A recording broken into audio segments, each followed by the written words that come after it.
Ahora, cuando cualquiera de estos trajes es considerado aeronave, debe sujetarse a las normas que regulan lo que se llama el régimen jurídico de las aeronaves, sea nacional o en realidad es nacional, correspondiente a cada uno de los estados.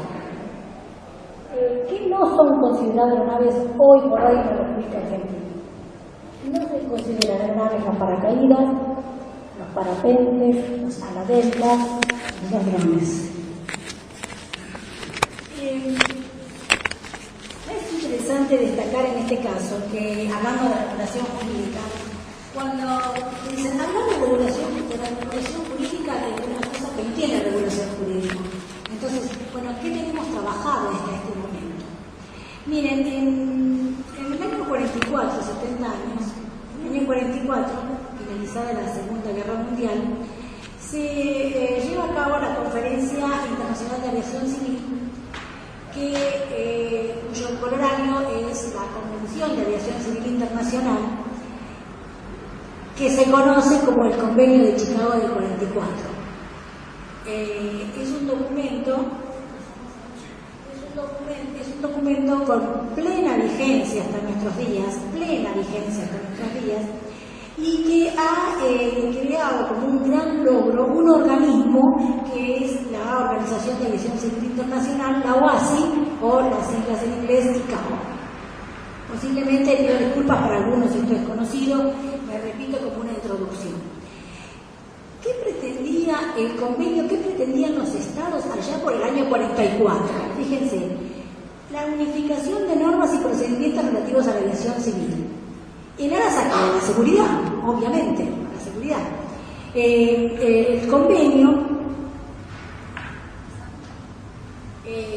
tiene como objetivo, y la OASI tiene como objetivo, cito algunos, solamente algunos, los principios, el fomento de los principios y técnicas de la navegación aérea, la seguridad de la aviación civil internacional, el desarrollo de la aviación en general, las técnicas de diseño y manejo de aeronaves y asegurar el progreso de la aviación civil en realidad, ¿no? Pero ¿qué ocurre? Que cuando comenzamos a analizar el convenio de Chicago del 44, en su artículo 8 establece que ninguna aeronave capaz de volar sin piloto va a volar sobre un estado a menos que cuente con autorización especial de ese estado. Y establece que cada estado contratante, Argentina es estado contratante por supuesto, que cada estado contratante se compromete, fíjense, cada estado se compromete a asegurar que los vuelos de esas aeronaves sin pilotos en regiones abiertas a la navegación, o sea, comunes, espacios aéreos comunes, ¿no? Con las aeronaves civiles sean controlados de forma que se evite todo peligro a las aeronaves civiles. O sea que ya en el 44 encontramos un nacimiento donde en el 44 los estados ya estaban previendo la existencia y cómo se iba a regular esta red, o por lo menos planteando una base, ¿qué vamos a hacer con aeronaves no controladas? Aeronaves no controladas.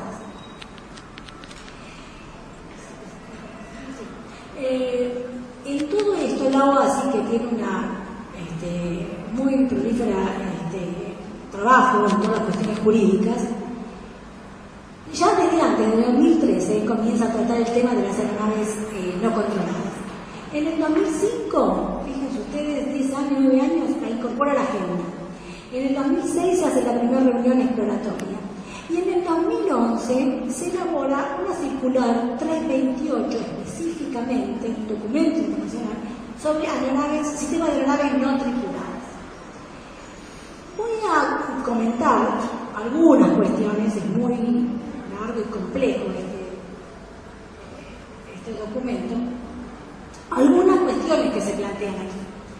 Primero, ¿qué plantea la OASI respecto de este documento? Que quiere proporcionar, es un documento no vinculante, no obligatorio para los estados, obviamente no podría hacerlo en este momento, pero quiere proporcionar un marco normativo internacional y crear normas y métodos recomendados para la operación de estos aparatos, si es que resolvemos que son considerados aeronaves. Además de generar, procedimientos de navegación aérea. Esto de apoyo a los procedimientos de navegación aérea no es un tema menor porque tiene que ver con lo que estaba hablando recién el ingeniero. O sea, no es que cualquiera puede operar cualquier aparato, todo aparato que se incorpora en el espacio aéreo, y más cuando estamos hablando de espacio aéreo común con aeronaves civiles, y diría yo en realidad con aeronaves en general, debe respetar normas de navegación aérea y reglamentos de vuelo. Bueno, la UASI pretende además generar textos de orientación, cosa que hace.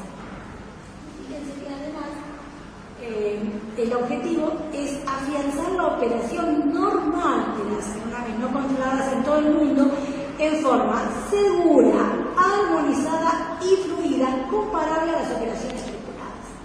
Esto quiere decir que ya desde el contexto internacional, el planteo es reconocer el carácter, pero ahora lo vamos a ver, reconocer el carácter de aeronave, de las aeronaves no tripuladas, ¿sí? O de los aparatos no controlados, pero en un marco determinado, en el cumplimiento de las normas de seguridad, en las mismas condiciones que se le imponen a las aeronaves tripuladas.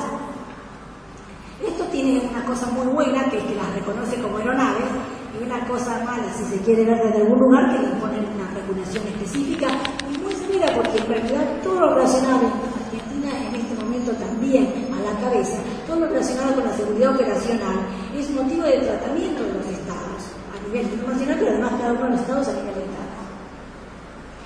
Esta circular 328 pretende simplemente informar a los estados que la UASI está trabajando sobre este tema, considerar diferencias fundamentales con las aeronaves tripuladas y además, fíjense esto, alentar a los estados a que contribuyan a la elaboración de una política OASI sobre aeronaves no controladas, proporcionando sus propias experiencias. Quiere decir que el organismo internacional principal relacionado con la aviación civil está diciéndole a los estados, señores estados, estoy escuchando qué es lo que les está pasando porque queremos establecer una regulación internacional marco, al menos, que evidentemente no existe, no está.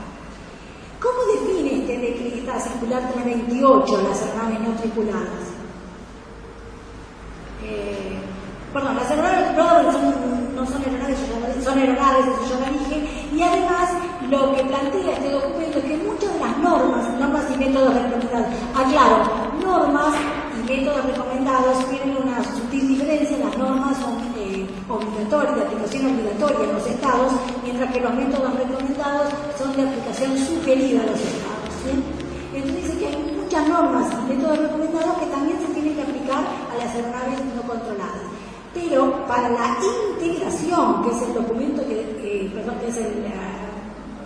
la palabra que utiliza la OASI en todo esto, para una integración de estos aparatos a la aviación civil, se requieren, por supuesto, normas y métodos recomendados específicos, que se irán elaborando, hoy no existen. ¿Y qué plantea como política la OASI? Dice, las aeronaves no controladas, la OASI, los estados y la industria aeroespacial pretenden comprenderlas, definirlas, que es un punto de referencia, e integrarlas, finalmente integrarlas, definirlas. Tenemos que saber cuáles son aeronaves y cuáles son aeromodelos, cuáles son aeronaves no controladas y cuáles son aeromodelos. Y finalmente integrarlas. Son un nuevo componente, un reconocimiento sobre esta situación. ¿Y cómo define esto? Y viene a cuentos de lo que estaba comentando antes el ingeniero. La OASI dice que las aeronaves no controladas son aeronaves que vuelan sin un piloto al mando a bordo, y que se controla a distancia y plenamente desde otro lugar, que puede ser tierra, otra aeronave o espacio. ¿Sí? Bueno, dice que ha sido programada y es plenamente autónoma. Y acá, solo las aeronaves piloteadas a distancia, o sea, no las autónomas, solo las piloteadas a distancia podrán integrarse al sistema de aviación civil. Es decir, que la OASI, así como reconoce el carácter de aeronave de estos aparatos no tripulados, plantea dos cuestiones. Primero, que solo se pueden integrar las aeronaves que estén tripuladas, en forma remota, pero tripuladas al fin, ¿sí? Y además hace una aclaración en el sentido de que nada de lo que se dice en este documento prevé la posibilidad de que las UAPs puedan transportar personas. Excluye la posibilidad a corto plazo de que transporte personas.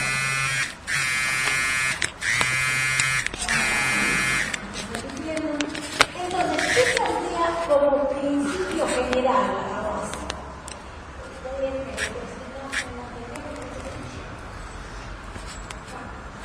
Es fundamental, la base plantea que es fundamental que cada aeronave no tripulada tenga un piloto remoto. No plantea la posibilidad de incorporar, de integrar al sistema de aviación civil aeronaves autónomas que se corren con ¿qué determina? Que los estados deben asegurarse que estas aeronaves respeten los reglamentos de vuelo. Dice, elemental en función de la seguridad. Que se operen desde aeródromos o lugares específicamente determinados para ellos. Y deben contar con los documentos exigidos para las aeronaves tripuladas. Miren, esto es como, diría, como el tema principal. ¿Por qué? Porque para que un aparato sea considerado aeronave, y si me permite les voy a contar un poco como a nivel de historia, por decirlo de alguna manera, como historieta, pero sirve el ejemplo. Para que un aparato sea considerado aeronave de la República Argentina, debe tener, todas las aeronaves deben tener una forma de identificación que es la matrícula. Todas las aeronaves deben inscribirse para tener esa matrícula en los registros, en el caso de la Argentina es el registro de aeronaves, el registro, antes se llamaba Registro Nacional de Aeronaves. Y ustedes van a decir, bueno, esto es obvio. Bueno, no es tan obvio. Para que un aparato sea considerado aeronave debe estar matriculado en algún estado. Todos los estados tienen un registro de aeronave con distintas denominaciones. Puede ser registro general de aeronave, registro nacional de aeronave, registro de aeronaves del estado y otras. Pero todas las aeronaves deben estar registradas y cada estado debe informar a la UASI cuál va a ser el sistema de registración y cómo se van a registrar en sus respectivos países. Es decir, que todas las aeronaves tienen que tener una matrícula. En el caso de la República Argentina, además, se identifican, seguramente ustedes lo han visto y lo conocen, con dos letras, LB, LB corta, las aeronaves privadas y LQ, o sea, tiene que ver las aeronaves públicas. Cuando uno ve una matrícula, sabe que esa aeronave, por ejemplo, sabe que esa aeronave es una aeronave determinada, porque la aeronave es Lima Víctor tal, ¿sí? Y además a qué país pertenece. Y como el sistema de registración de las aeronaves torna esa información pública, si cualquiera de nosotros sufrimos un daño en una aeronave, nos remitimos al registro de aeronaves del estado del que se trate y ese registro va a informarnos sobre la situación jurídica de la aeronave, es decir, quién pertenece, qué domicilio, si está alquilada, si no está alquilada, si está pagada. Toda la información relacionada con la información, la situación jurídica de ese bien, de esa aeronave. Fíjense qué diferencia importante hay entre un aparato que lleva una situación extrema, pero aeronave no es lo mismo que avión. Un avión que no tiene matrícula es un avión, por ahí no lo ve y es un avión. Pero si la matrícula está suspendida, se le ha retirado la matrícula, o por ahí estaba matriculado en un estado extranjero y la República Argentina todavía no terminó su proceso de registración.